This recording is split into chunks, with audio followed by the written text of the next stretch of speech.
Hey, it's nice to see you. YouTube, so cool. Um, Looks a lot the same, but a little different. And I know it feels a little different.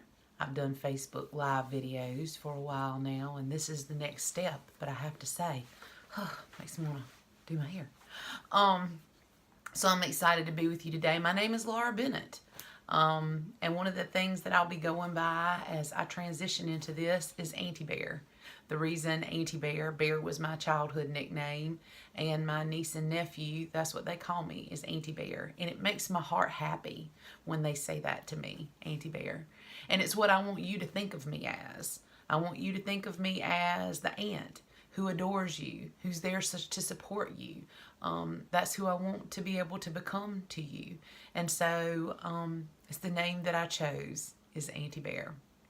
Now what I want to talk to you about today is a big one.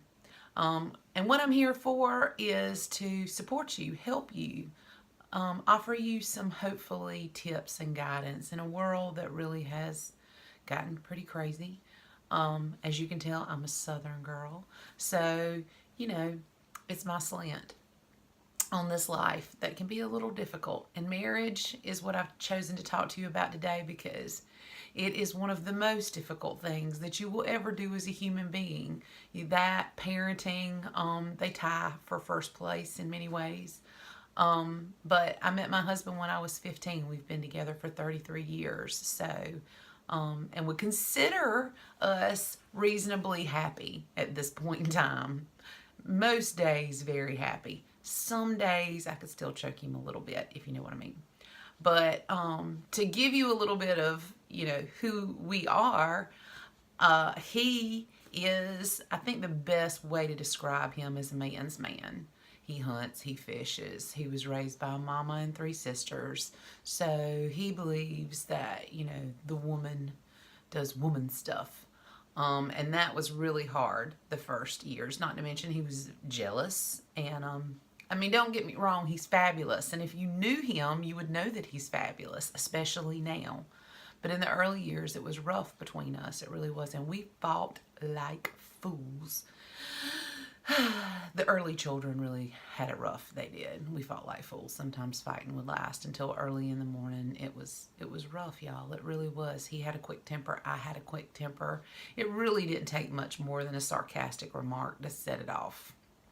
And I just feel like we didn't respect each other as we should. We loved each other, really did, loved each other deeply, but at the same time, it didn't take much to ignite the fight. Not much at all. And what ended up happening was when we were 29, things melted down to a degree that he ended up getting saved. Well, I was raised, we went to church some, and if you asked me if I believed in God, I would have said yes.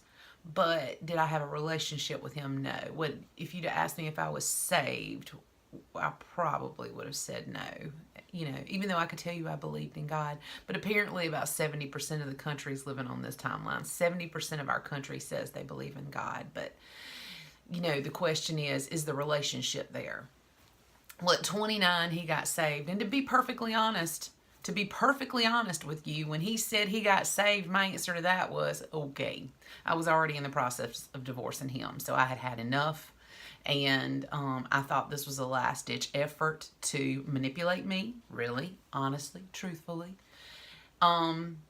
He had moved out, and I thought, well, he's just telling me what I want to hear or something that he thinks will help. But then he started to date me, and he was a different man, I tell you. The man that I had always known, the temper, the anger, the insecurity, all the things that I knew he could not control were gone, were lifted from him. He was a different person, you guys. He was a different person. And I saw God in him because I knew him. We had been together since we were 15. It had been almost 30 years. I knew him. I knew who he was and what he was capable of. And so when I saw the difference in him, things that he couldn't change. He had tried before, you know, he would make me promises and tell me, you know, I'm going to do this or I'm going to do that. But it was who he was. He just couldn't change. But what God did was God changed him. All of a sudden, he felt the love for himself that he had never felt before, because that's what God does. He saturates you with his love, and all of a sudden you're a different creature in him because you're loved like you've never been loved before.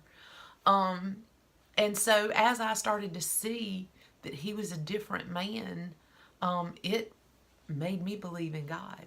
It did. I saw God through him, and I was saved because of him. Well, people, let me tell you, that's when things changed. That's when the relationship changed. That's when the fighting changed. He even stopped cussing. I mean, it went away. I mean, it just went away. Temper, I mean, really, the temper that he had was pretty much gone.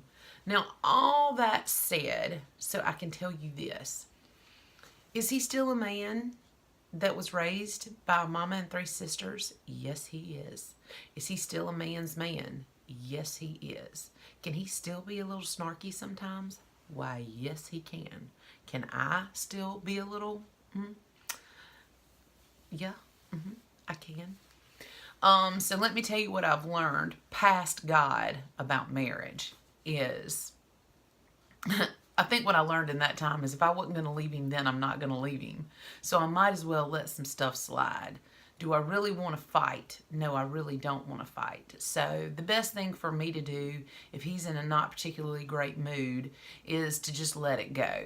If I want to bring it back up later when things are in a better place, that's fine. If it means that much to me, I can wait until things are in a better place to bring the topic back up. Don't start when he's not in a great mood. The other thing about marriage, I think, that a lot of people miss is try to make them happy. Do what you can. Cook their meals that they like. Do stuff with them that they want. Don't make them do stuff that they don't like to do. Let me tell you, this guy, he's not a social butterfly. He really isn't. He's a lone wolf in many ways. He adores me and the kids. I say the kids, we have a 28-year-old and a 15-year-old, but he loves them and he's good with spending time with them and our immediate family, but he really isn't social. And his idea of a form of torture is to make him go to a party, like with a lot of people. He doesn't even like to go to ball games. Our daughter cheers. It just makes him feel uncomfortable to be in big crowds like that. And I spent a lot of my time in life fighting that. But you know what? That's not who he is. I don't hunt. Could care less. Don't want to do it. Don't.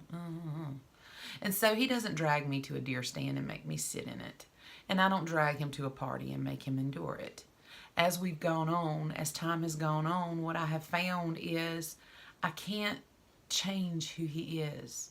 And he can't change who I am. What I have to do is accept who he is. He has to accept who I am. And instead of trying to force my hand to be what he wants me to be, he has started to allow me to be me. He doesn't like to travel. I do like to travel. So guess what? I find other people to travel with. We have a great time that like to do the things I like to do. He doesn't like to shop. But, you know, when we're home together, I like home. And so does he. And we hang out and we laugh and, you know, we have a good time together here with our kids and our family and just being in our home. So I don't want you to think that when you get married, everything has to be the same. They have to want to do everything that you want to do, that you like to do, that you have to do everything they like to do. They have to do everything you like to do. That's not the case. You know, opposites attract. Yeah, sometimes you get somebody that has your same similar interests, and that's great too. But in the event that you don't and you love them, you know, don't try to change them. They are who they are. Embrace that. Embrace that. And, you know, God loves them for who they are. And what I have found is if you want something worked out in them, pray over it. Let him work it out in them, because us nagging them, him nagging me, it doesn't get him very far. Really, it gets him an eye roll. He's way better off if God brings it to my attention than if he does. So what I'm just asking you is to try to love them and try to accept them. If they're doing something that you don't like, wait until there's a time that may be more appropriate for you to have a serious discussion with them. Decide if it's worth that discussion and a possible fight if you bring it up. But if it is, then, you know, he says I'm never wrong. I tell him by the time I step to you to have a discussion with you that I think may result in a bit of a fight, it's because I've decided it's worth my time. So just know that they're not perfect. We're not perfect. They're not perfect. But if you've chosen them and you're married to them, then that's what you have to work with. And so love them and let them love you. Snuggle up with them. I think snuggling is a highly underrated thing. He told me the other day, he said, do you need for me to hold you? And I said, sure, come on. So he got on the couch and I laid on his chest for a little while. And he said, what you didn't know was I needed to hold you. So we need that sometimes. We need that from each other. We need that bond and that connection. Just sometimes just to hold somebody else makes it feel better. So get with them today. Snuggle with them today. Do a little something nice for them today. And no matter what, tell them that you love them. Tell them that you love them. Pray over them. And I just believe that things will change in your marriage. I really do. And let me tell you, I'm the poster child. I'm the poster child for things can change, because I'm telling you, it was a big fat fight for 15 years. And now I live in peace with a man I adore that adores me. He's not perfect. I'm not perfect. But we make it happen together. Thanks for talking to me for a little while. Let me talk to you for a little while. And I hope that you'll talk to God for a little while today. And I just ask him for a blessing in your life. It was nice to so nice to meet you. So nice to meet you. And hopefully I'll be seeing you later. Auntie Bear.